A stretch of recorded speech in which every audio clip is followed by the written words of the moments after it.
Pembahasan yang selanjutnya adalah pengertian deskripsi data hasil penelitian dan cara menyusunnya.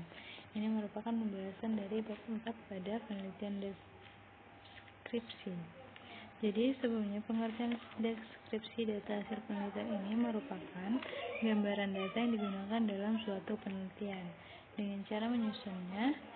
Secara umum, yang pertama adalah jawaban terhadap pertanyaan penelitian, temuan penting penelitian, paparan logika diperolehnya temuan, interpretasi temuan, dan juga kaitan antara temuan dengan teori dan hasil penelitian yang relevan. Contohnya, misalnya ada tabel. Nah, kita buat teksnya berdasarkan tabel 42 di atas. Dapat diketahui bahwa tidak ada mahasiswa pendidikan fisika angkatan 2016 yang memiliki IQ di atas 139 atau dengan kategori sangat superior. Sedangkan untuk kategori superior terdapat satu mahasiswa. Kategori di atas rata-rata ada 18 mahasiswa, kategori di rata-rata 40 mahasiswa, serta untuk kategori di bawah rata-rata terdapat 2 mahasiswa. Dari tabel di atas dapat dilihat bahwa IQ mahasiswa pendidikan fisika 2016 sebagian besar berada pada kategori IQ rata-rata. Jadi, itu pembahasan kita pada pengertian deskripsi dan data hasil penelitian. Pembahasan selanjutnya di bab 4 ini adalah tentang hasil penelitian untuk setiap tahap pada model-model penelitian R&D. Yang pertama kita membahas deskripsi lokasi penelitian. Pada bagian ini perlu dideskripsikan profil daerah atau lokasi penelitian secara objektif, terutama aspek-aspek yang relevan dengan penelitian yang dilakukan. Dan yang kedua adalah deskripsi data. Istilah deskripsi data bukan merupakan judul subbab, karena pada bagian ini diuraikan masing-masing variabel yang telah diteliti. Dalam deskripsi data, untuk masing-masing variabel dilaporkan hasil penelitian yang telah diolah dengan teknik statistik deskriptif. Juga ada pengujian hipotesis.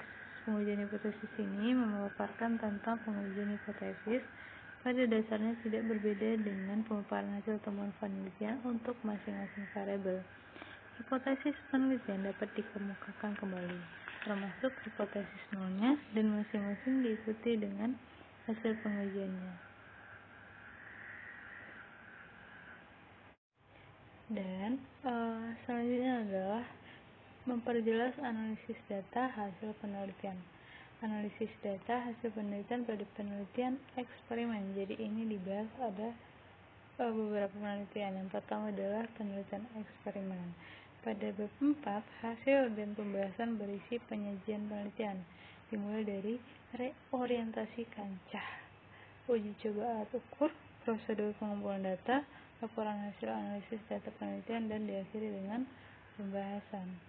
Orientasi kancah ini maksudnya adalah persiapan penelitian berisi uraian tentang gambaran singkat tetapi menyeluruh. Sedangkan uji coba alat ukur ini maksudnya jika peneliti menggunakan alat ukur baku atau yang disusun oleh peneliti lain, maka pada sebab ini peneliti menjelaskan bahwa alat itu telah mengalami uji coba di Indonesia dengan menyebutkan karakteristik subjek uji coba. Hasil analisis item yang meliputi perhitungan reliabilitas dan validitas serta indeks daya beda itemnya. Prosedur pengumpulan data berisi uraian tentang penelitian subjek penelitian atau teknik sampling. Jadi perlu juga dijelaskan tentang kesesuaian rancangan penelitian dengan pelaksanaan. Misalnya, jumlah data yang diperoleh kurang dari jumlah sampel yang ditetapkan. Atau misalnya juga data tidak lengkap atau hilang disertai dengan penjelasannya tentunya.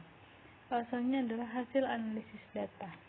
Hasil analisis data ini yang pertama, uraian yang berkaitan dengan data yang dapat dianalisis, kategorisasi, subjek, hasil uji asumsi, dan hasil analisis data. Juga prosedur pengumpulan data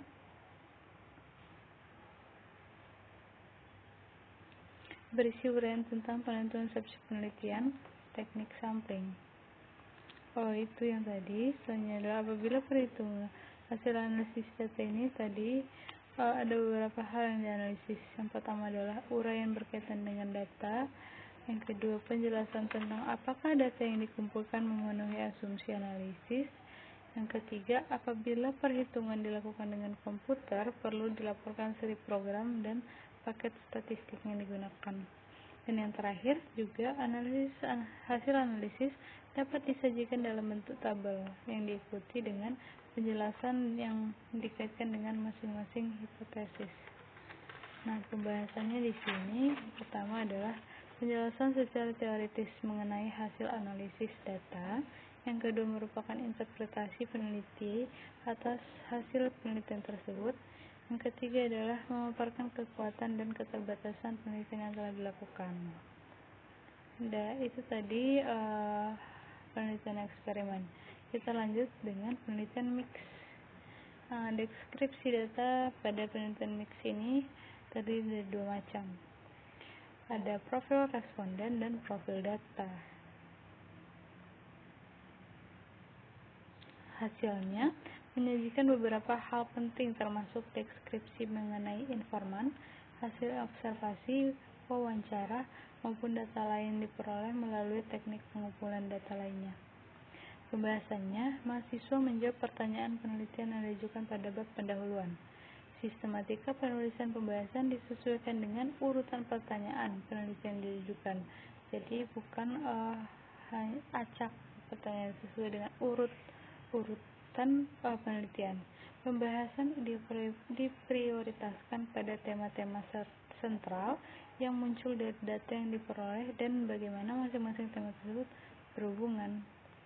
Dan untuk penelitian PTK atau penelitian tindakan kelas ini, pada bagian ini peneliti melakukan pembahasan hasil penelitiannya dengan cara mengaitkan temuan dan tindakan, indikator keberhasilan serta kajian teoretik dan empirik. Sedangkan untuk penelitian korelasi adalah hasil analisis yang penelitian akan diuraikan dengan analisis frekuensi. Selanjutnya adalah menguraikan pembahasan penelitian. Hal yang dikerjakan pada bagian ini adalah peneliti akan mendeskripsikan dan menggambarkan penelitian secara mendalam, mulai dari asal-usul, struktur masalah yang dihadapi, cara memecahkan masalah, menganalisa permasalahan, hingga metodologi yang digunakan. Jadi sangat banyak yang dibahas pada penelitian ini. Pembahasannya selanjutnya adalah untuk mengetahui faktor ketimpangan kontribusi kecerdasan intelektual atau IQ terhadap peserta belajar mahasiswa pendidikan fisika, maka peneliti menggunakan dua tahap pengumpulan data, yaitu tahap pertama pengumpulan data secara kuantitatif dan secara kualitatif. Ini adalah pembahasan penelitian ini pada penelitian yang bersumber pada skripsi Kurniati Ilma Almia dengan judul Analisis Faktor Ketimpangan Kontribusi Kecerdasan Intelektual IQ terhadap Prestasi Belajar Mahasiswa Pendidikan Fisika Angkatan 2016 UIN Alauddin Makassar. Itu ada beberapa yang dibahas. Ini merupakan juga contoh pembahasan penelitian. Itu adalah penelitian dilakukan di Prodi Pendidikan Fisika Fakultas Tarbiyah dan Keguruan Universitas Islam Negeri Alauddin Makassar. Juga fokus penelitian ini merujuk pada faktor-faktor yang mempengaruhi ketimpangan kontribusi kecerdasan intelektual terhadap prestasi belajar mahasiswa. Untuk menentukan atau mendapatkan faktor-faktor tersebut, peneliti melakukan wawancara kepada perwakilan mahasiswa pendidikan fisika angkatan 2016 sebanyak 5 orang. Jadi hanya perwakilan, bukan semua yang akan diwawancarai. Selanjutnya penelitian ini menggunakan jenis penelitian mixed method sebagaimana yang telah dibahas di bab metodologi penelitian. Dan desain penelitiannya yaitu sequential explanatoris. Pada desain ini penelitian dilakukan dengan 2 tahap. Selanjutnya pada bab 4 ini juga menjelaskan tentang keterbatasan penelitian.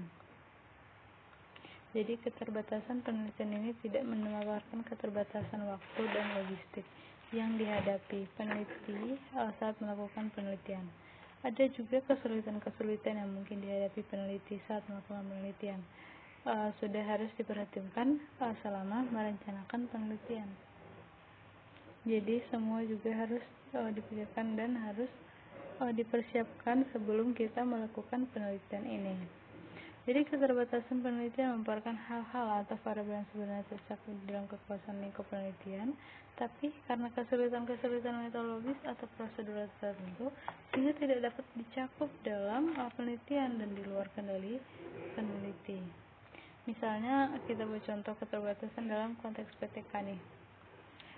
Dampak variabilitas waktu tindakan. Tindakan hanya dilakukan 2 kali pertemuan dalam satu siklus dan yang seharusnya minimal 3 kali pertemuan berdasarkan izin yang diberikan oleh pihak sekolah tempat penelitian. Jadi ada beberapa masalah atau hambatan dalam melakukan penelitian yang seharusnya 3 kali, jadi kita hanya dapat 2 kali pertemuan. Jadi kesungguhan belajar siswa saat penelitian dilakukan merupakan hal-hal yang berada di luar jangkauan peneliti untuk mengontrolnya. Jadi harus diperhatikan dan harus dipersiapkan.